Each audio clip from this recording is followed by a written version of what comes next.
salaam guys maa ngi ziar ñëpp di bëggee ñëpp bu baax a baax di leen wàcce seen wàccuwaay bon en fait di leen baalu àq tamit di leen baal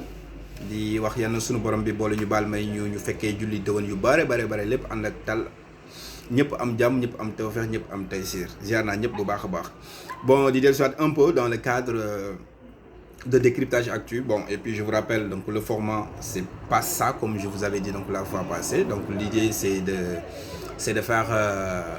c'est que nous avons des invités, donc on va discuter de l'actualité politique, de l'actualité sociétale, environnementale et tout ce qui s'ensuit, tout ce que vous voulez. Et puisque là actuellement on est en train de régler un certain nombre de détails, bon, on va pas se laisser, on va pas rester comme ça sans rien dire, sans rien faire. Moom moo tax ñuy ñëw un peu di wax li nga xamante voilà waxtaan ak yéen si li nga xamante ni instant yi c'est des sujets d'actualité wala nit ñi ñu ngi ciy wax wala c'est des ay préoccupations la yi nga xamante ni nit ñi am nañ ko. Bon, et tey jii bon, je voulais qu'on discute un peu de cette question de troisième candidature. Parce que moi, j'ai jamais eu donc l'occasion de faire live, que ce soit sur Facebook ou bien quelque part d'autre, donc sur cette question-là. Bien que amna ay yenn affaire yi nga xam ne bind nañ ko ci ailleurs quoi. Mais aujourd'hui, je voulais parler de vous avec vous donc de cela. Et puis voilà, bon. Sur ce, bon, dafa am benn affaire bu ma bëgg rappeler tout rek moom mooy les événements du 23 juin 2011. Et je pense que nos hommes politiques sénégalais ñoom dañuy fàtte yooyu noonu quoi dañuy fàtte bu baax a baax. C'est-à-dire donc je pense que ñoom sénégalais yi li leen rawee ci xel ak niveau de xalaat ak fàttaliku ñoom amuñu loolu noonu quoi. Parce que ñoom il me semble que ñoom ils vivent le présent quoi. Parce que boo fi xool sax présent ku fi accéder wala nga am benn poste de responsabilité wala genre yooyu noonu tu vis donc les choses actuellement quoi, tu le vis donc au jour le jour. Yow doo sax bàyyi xel boo fi jógee xëy na peut-être dinañu lëj mati sa ginnaaw wala dinañ def leneen te am na yeneen yu la ci mën a fekk ñoom xalaatuñu loolu quoi. Donc ay instant tey la ñuy vivre et puis bu jàllee jàll na quoi. te loolu noonu booy xool les événements yi nga xam te ni moom moo fi amoon dernièrement entre Sonko ak Adji Sarr, donc je pense, et puis voilà, je pense que ni ba tey sax justice wax du ci vidéogul affaire boobu noonu quoi. Même su fekkente ni tout le monde ñi ngi laajte mais affaire boobu fu mu toll la moo ko kale genre yooyu noonu xëy na peut-être après les gens nous en diront plus quoi. Bon bref, c'est pas ça le sujet, mais c'était pour vous dire que booy xool sax les Sénégalais li nga xam te ni moom moo leen gën a poussé ñu dem def soulèvement boobu noonu mooy c'est-à-dire les gens se sont dit mais en 2012 Wade était là. Et quand il a voulu faire du forcing wala def yenn affaires yi mais les gens étaient là pour contrer li nga xamante ni moom la fi bëggoon installer ba finalement am na si benn côté bi nga xam ne dafa dellu ginnaaw mooy la question la question liée au ticket car bloquant. Même su fekkente ni question troisième candidature bi nga xamante ni moom moo ñu intéressé te moom laa bëgg wax ak yéen pour quelques minutes dellu ci ginnaaw. Et je pense que loolu noonu waroon na nekk li nga xamante ni sunuy homme politique sénégalais yi dinañ ciy bàyyi xel toujours. Parce que population sénégalaise bi am na fi nga xamante ni dañ leen fay damer le pion bu baax a baax dañuy jàpp ni xëy na peut-être ñoom ñoo gën a yeewu ñi nga xamante ni ñoom la ñuy jiite alors que wallahi c'est tout à fait le contraire. C'est tout à fait le contraire. Parce que le 23 juin si on se rappelle bien bien que la Wade bëggoon nañu installer donc le car bloquant ak ticket bi mais sooy xool ñun li ñu gënoon intéressé wala période boobu li ci gënoon nekk coowu sénégalais yi moom mooy que cette candidature que tous les Sénégalais considéraient comme étant donc une candidature de trop. Ouais. Parce que Afrique également te loolu dafa commencer donc nekk une réalité hein. C'est pas uniquement donc le Sénégal, même su fekk man et je dirais même que dans si côté boobu noonu c'est le Sénégal qui a ouvert donc la voie pour yeneen pays africains. Parce que booy xool après le 23 juin boo demee ay Burkina Faso donc le balai citoyen am na fa booy xool ay yeneen dëkk ainsi de suite am na yeneen mouvement yi nga xamante ni les gens se sont inspirés de ce que Sénégal la population sénégalaise lu mu defoon, de ce que Y'en a marre avait fait, donc pour ñoom tamit jël les devants par rapport ak yenn situation yi nga xamante ni ñu ngi leen ko doon teg et que ñu jàppoon ni c'était des situations yi nga xamante ni injustes. Donc tu vois, et cette année 2011 là je pense que dafa am li nga xamante ni am na fa moom te man moom laa jàpp moom mooy c'était la plus grande erreur de l'opposition sénégalaise. Mooy que ni bi Wade demee woo ay magistrats ay constitutionnalistes venus de partout avec le concours du Conseil constitutionnel gars yi validé donc cette question de troisième candidature mu leer ni léegi Wade forcément day bokk ci po mi mais l'opposition sénégalaise s'est barricadée ñoom dañ ni mais les gens dañuy ñoom duñ def campagne parce que le gars amul droit bokk ci pomme yi même su fekkente ne le conseil constitutionnel valide na sa troisième candidature du bokk ci pomme yi. Et qu'est-ce qui a été décidé donc à l'époque? Gars yi dañ ni non, on va faire une campagne unique pour montrer aux vieux qui ne doit pas être là et qui ne va pas être là. Et je pense que pour première bi, c'est correct. C'est-à-dire qu'il ne doit pas être là. Ça, le vieux l'a compris. Mais qu'il ne va pas être là, non, mais ça, c'était pas à ñoom doon décider. Parce que loolu mbiru yoon la. te je pense que ni loolu moom moo doon seen erreur. Et pendant ce temps, Macky Sall mi nga xamante ne xëy na peut-être moom moo leen gënoon am bëgg-bëgg ci côté boobu noonu te moom moo leen ëppoon ay conseils tamit également mais da leen nax Macky Sall da ñëw oui d'accord on va faire campagne unique mais à chaque fois parce que l'idée c'était chaque jour à 15h les gens se retrouvent pour dire non à cette question à cette troisième mandat et puis Macky Sall oui d'accord mais 15h Macky Sall mu leen di envoyé ay booyam ay Mame Mbaye Niang ay Abdou Mbow ay ñeneen pendant ce temps moom mu nekk di sillonner donc le pays fu Wade jaar moom mu jaar fa te moment boobu Sénégal yëpp xamoon na ni Wade les Sénégalais disaient que tout le monde sauf Wade li ñu doon xaar rek moom mooy benn candidat bi nga xamante ni au moins tu leur donnes certains gages comme quoi que ni mën nga nu dindi si goutte gi nga xamante ni moom la ñuy dund nii parce que Wade mais également bon il a été donc l'un des meilleurs présidents du Sénégal mais tamit bi muy dem ba la fin de son règne bien évidemment dafa commencé woon di cumuler ay erreurs yi nga xamante ni kenn xamatul woon quoi dafa demoon mel na ku perdre la tête et loolu nag benn moment moom moo commencé woon di irriter donc les Sénégalais bon l'occasion faisant le larron comme on dit mais Macky Sall ñëw di dem def campagne les gens se sont dit bon on n'a pas vu Idrissa Seck on n'a pas vu Moustapha Niasse on n'a pas vu Feu Tanor on n'a pas vu voilà les gens se sont dit ben pourquoi pas parce que lui au moins il est né après les indépendances peut-être am na xalaatam dina wuteeg xalaatu paa bi au moins ñun li ñu doon kaas li ñu doon coow am nañu kenn ki nga xam te ne bu fi ñëwee dinañu ko dindi muy cette question de mandat de à n'en plus finir tu vois PS ñëw def ay 40 ans de pouvoir Wade ñëw avec cette idée comme quoi que les libéraux doivent faire 50 ans de pouvoir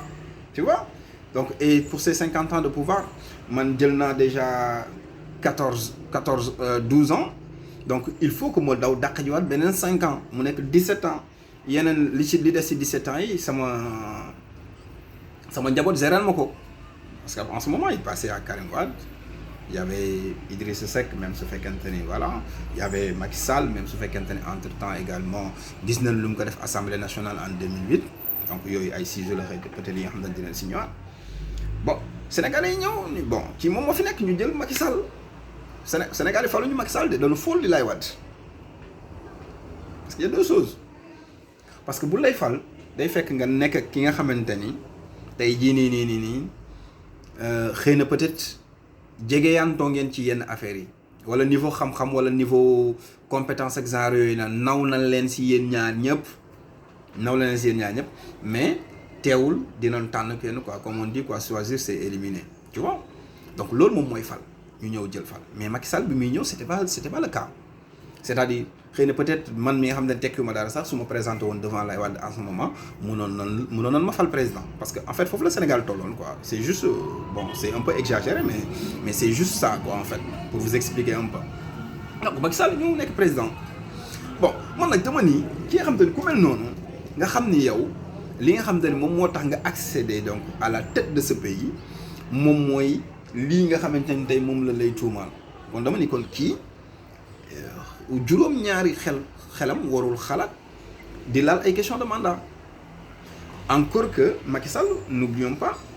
booy xool moom mooy président bi nga xamante ni période de grâce bi ko Sénégalais yi accordé mosu ñu ko accordé le président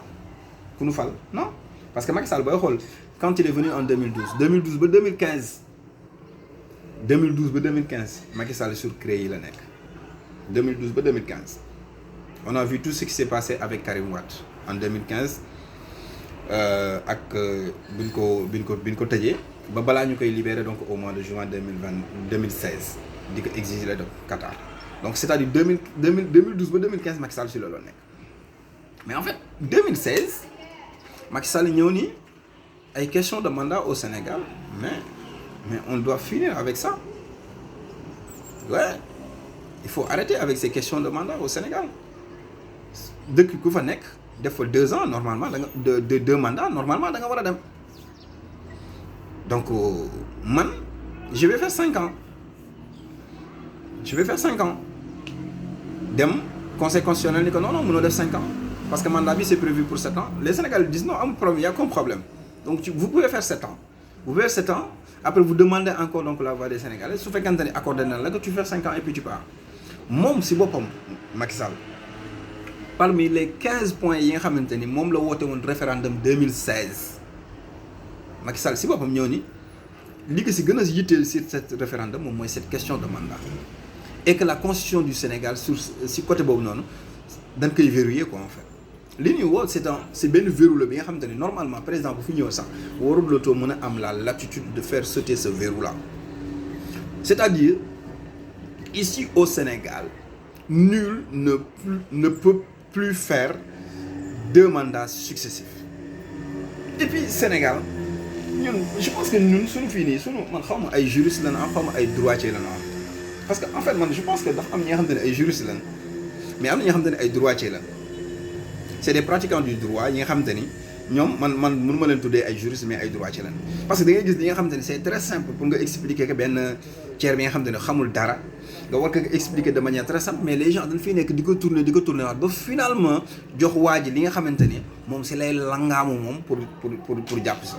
mais en fait loolu c'est du français simple kenn mënatul def lu weesu ñaari mandat man j'aurais eu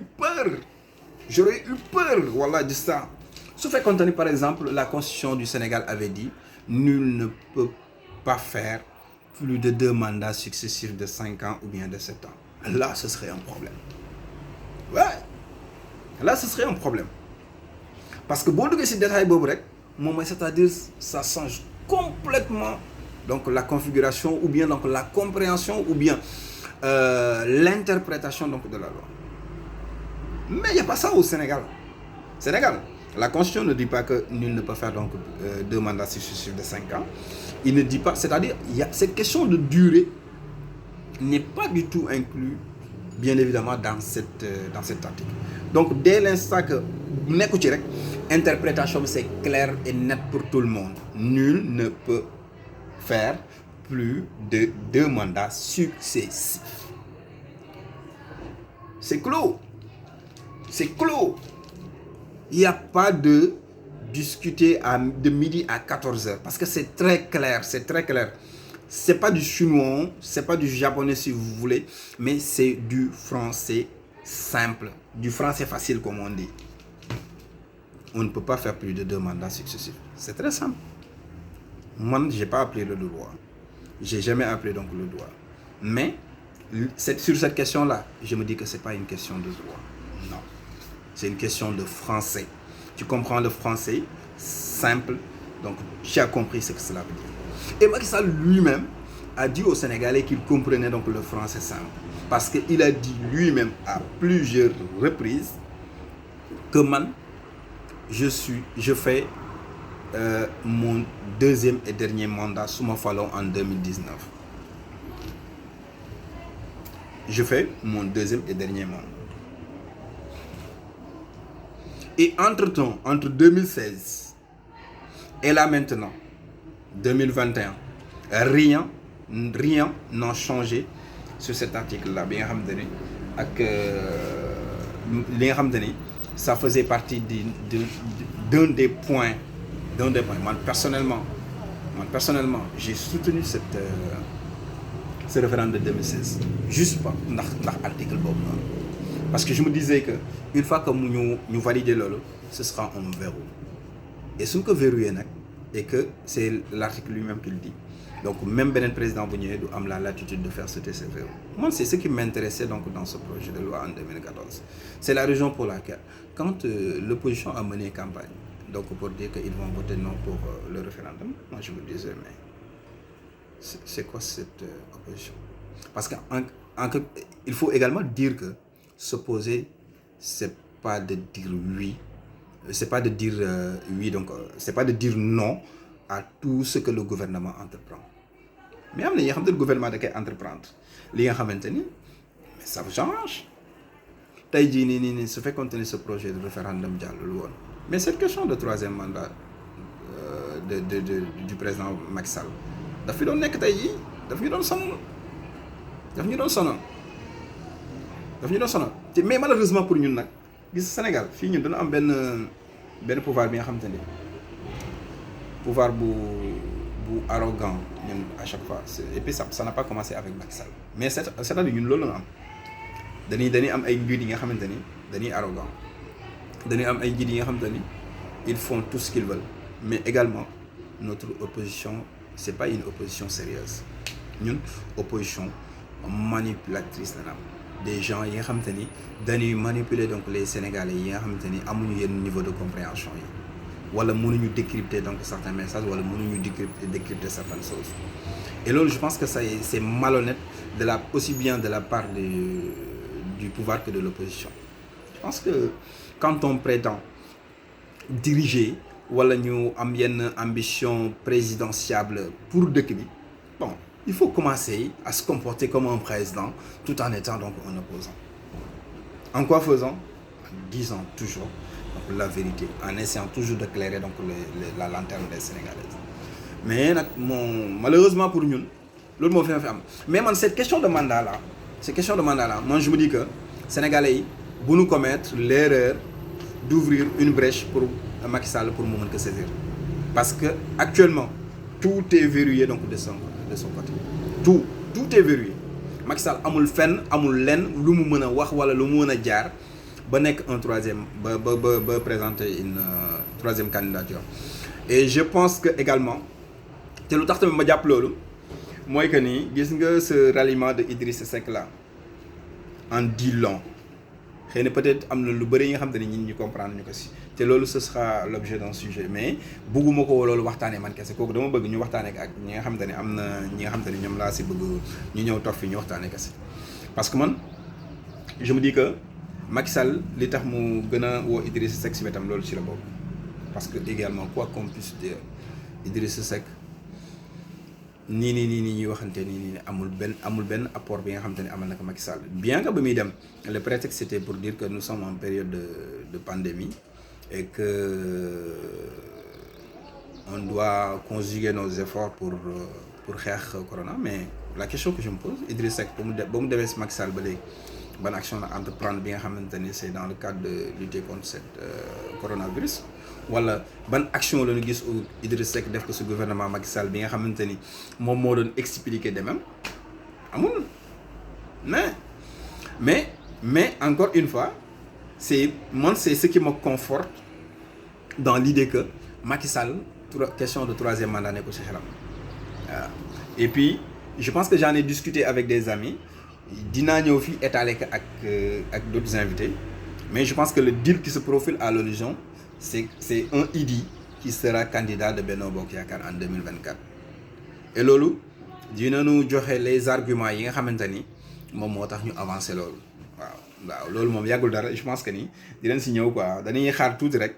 que ñun ci war a seqal waxtaan boobu yëpp nekk sur place ñu waxtaanee ko quoi mais tey l'idée c'était de parler avec yéen question de mandat bi ak genre yooyu noonu quoi avant que ñuy dugg si yeneen sujets yi sérieux yi nga xamante ni moom moo nekk sur la table dinu xaar quoi